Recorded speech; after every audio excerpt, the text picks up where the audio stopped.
منوره الدنيا يا حبيبه ابوكي. ربنا يخليك ليا يا بابا. ايه ده؟ الجرس بيضرب، اما اقوم اشوف مين. خير يا قاعدين يكفيك شر الجايين. السلام عليكم. ازيك يا حاج محمود؟ عليكم السلام. اتفضلوا اتفضلوا يا جماعه. قومي يا امل يا بنتي، ادخلي جوه. حاضر يا بابا. انت خليت امل تدخل اوضتها ليه يا حاج؟ ما سبتهاش تقعد معانا. لا ابدا يا حاجه، مفيش حاجه. خير، انتوا كنتوا جايين في حاجه يعني؟ والله يا حاج محمود احنا بنتمنى من ربنا ان المره دي كمان ما تكسفناش وترجعنا كده مكسوفين.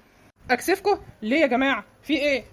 بص يا حاج محمود، انت عارف طبعا ان الصلح خير وخراب البيوت حاجه مش بالساهل. دي اغنيه، الصلح خير نتصالح. الحاج محمود عارف احنا جايين ليه كويس. ايوه طبعا عارف، بس انا مش فاهم هو بيعمل معانا كده ليه. بقول لك ايه يا حاج محمود، نادي بنتك، ناديلها من جوه عشان تقعد معانا وتبقى حاضره الكلام. بص يا حاجه، صلي على النبي. عليه افضل الصلاه والسلام. احنا دخلنا مع بعض بالمعروف ودخلنا بكل ادب واحترام. انا لما رجعت ابنك من عندي مره واتنين وتلاته رجعته عشان حاجه واحده بس، علشان العرض اللي انا اديتهوله هو ما صنوش. ليه يا حاج؟ بس هو عمل ايه؟ كان بدل ما يطرد بنتي لوحدها في نص الليل كان حتى جابها وجه لحد البيت عندي هنا، وانا عارف لو حتى بنتي غلطانه انا كنت هرجعها معاه تاني، لكن يطردها تمشي لوحدها في نص الليل. وانا يا حاجه اللي كنت هصلح بينهم، ما كنتش هستناكي ولا هستنى اي حد غريب ولا حتى هستناه يجي يصلح. وانت عندك حق يا حاج محمود في كل كلمه بتقولها. على العموم الحاج مصطفى راجل محترم ومن بلدنا وعلى راسي من فوق. تسلم يا حاج محمود. بعد اذنكم يا جماعه انا هنده لبنتي. يا امل يا امل. نعم يا بابا. تعالي تعالي يا بنتي، اقعدي جنبي هنا. لما جوزك طردك يا بنتي ما جيتيش عندي ليه؟ ايه اللي خلاكي تيجي عند ابوكي؟ لو سمحتي يا حاجه سيب الكلام ليا انا لحد دلوقتي ما اعرفش بنتي زعلانه من ايه ولا ابنك طردها ليه. فلو سمحتي بعد اذنك سيبيني اخلص كل كلامي وبعد كده قولي كل اللي نفسك فيه. وماله؟ اتفضل اتفضل يا حاج محمود.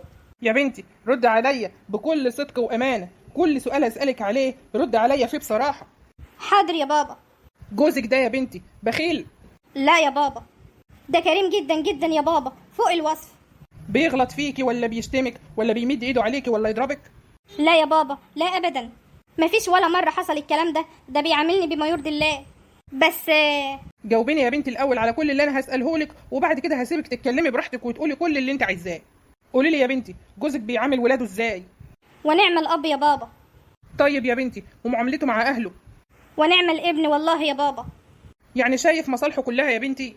والله يا بابا الحق يتقال، هو مش مقصر في اي حاجه. طيب يا بنتي ما هي دي كل حقوقك اللي عنده وربنا يبارك فيه، ده زاد كمان عن حده.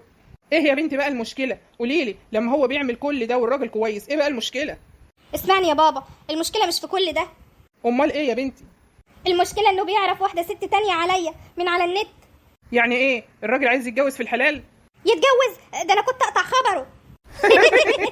طالما مش جواز يبقى دي اسمها قله ادب. وريني يا ابني، وريني صوره البت دي اشوفها احسن من بنتي في ايه. والله يا عمي انا قطعت علاقتي بيها، ما عادش ليا بيها اي اثر. وعلى ايه؟ صورتها هي يا بابا، ودي كمان اسم الصفحه بتاعتها على الفيسبوك. رد يا ابني عليا، انت قطعت علاقتك بالبنت دي نهائي؟ والله يا عمي قطعت علاقتي بيها وما عادش ليها بيا اي كلام ولا اي علاقه، ده انا حتى ما اعرفش عنها اي حاجه. ومفيش اي فرصه انك ترجع لها تاني؟ لا والله يا عمي ما يحصل ابدا تاني.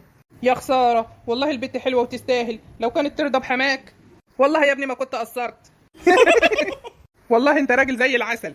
ايه يا بابا الكلام اللي انت بتقوله ده؟ قصدك ايه؟ قصدي يا بنتي اللي يقطع علاقته بواحده زي دي علشانك يبقى مفيش حد هيحبك زيه. يا بنت تنيلي. يخرب بيت عسلك يا حاج محمود، والله وفرت علينا كتير. بص يا ابني. نعم يا عمي. لو هتمشي في موضوع جواز انا ما اقدرش احرم اللي حلله ربنا، وان كنت فاهم انك في يوم من الايام تيجي على بنتي ولا تأثر معاها في حاجه ولا شايف ان في واحده تانية احسن من بنتي فانت يا ابني ربنا يسهل لك بيها. ضحكنا وهزرنا وقلنا كل حاجه، لكن انا بنتي ليها حق عندك، وانت راجل غلطان من فوقك لتحتك. انا تحت امرك يا عمي في كل حاجه واي حاجه تطلبها. انا مش عايزك تحت امري ولا فوق امري، انا بعاملك زي ابني بالظبط. ده شرف ليا، الشرف ليا يا عمي، وتبقى فعلا زي ابني لو اتكلمت معايا بكل صراحه.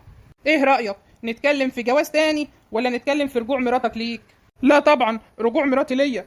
لو كنت عايز تتجوز تاني يبقى انا بنتي ليها حريه الاختيار انها تكمل معاك او ترجع تعيش هنا معايا، لكن بقى لو عايز مراتك ترجع لك يبقى اي حاجه في دماغك تشيلها واي فكره تشيلها نهائي. والراجل ده وامك شاهدين على كل الكلام اللي انا بقوله لك ده، وشاهدين عليك. انا بقول لك اهو من دلوقتي، عايز تتجوز يبقى تكلمني دلوقتي على طول في جواز عشان اعرف ارتب اموري واعرف ايه مصير بنتي. لكن بقى لو عايز بقى تبقى راجل محترم وتشوف مصالحك ومصالح بيتك ومصالح مراتك وتراعي امك الست الكبيره دي، يبقى انت كده راجل محترم وكتر خيرك.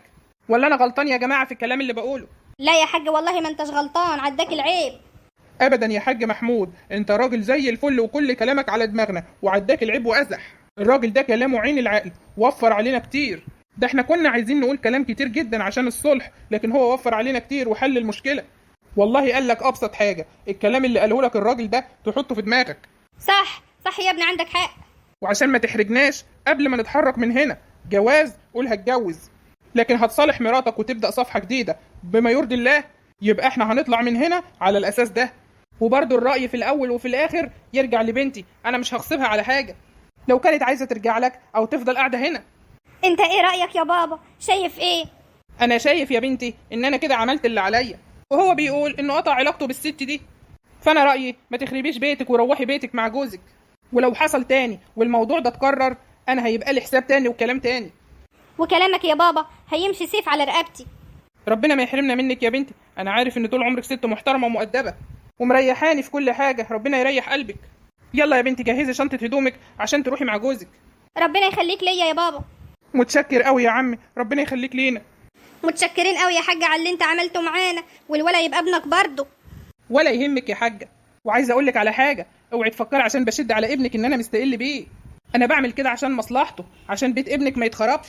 كل البيوت الايام دي بتخرب بسبب الموضوع ده، بسبب النت والحريم اللي على النت والحريم اللي على الفيس. عندك حق والله يا حاج. وربنا يهديه ويصلح حاله. وقولي له يا حاجه، قولي له يصلي كده ويتقي الله في مراته وفي عياله. معلش يا حاج بقى، طيش شباب، شيطان ولعب في دماغه، والكلمتين اللي انت قلتهم له هيفوقوه ويروقوه. بأمر الله. تسلم لنا يا حاج محمود، ربنا ما يحرمناش منك. وانا بشكرك برضو قوي يا حاج مصطفى.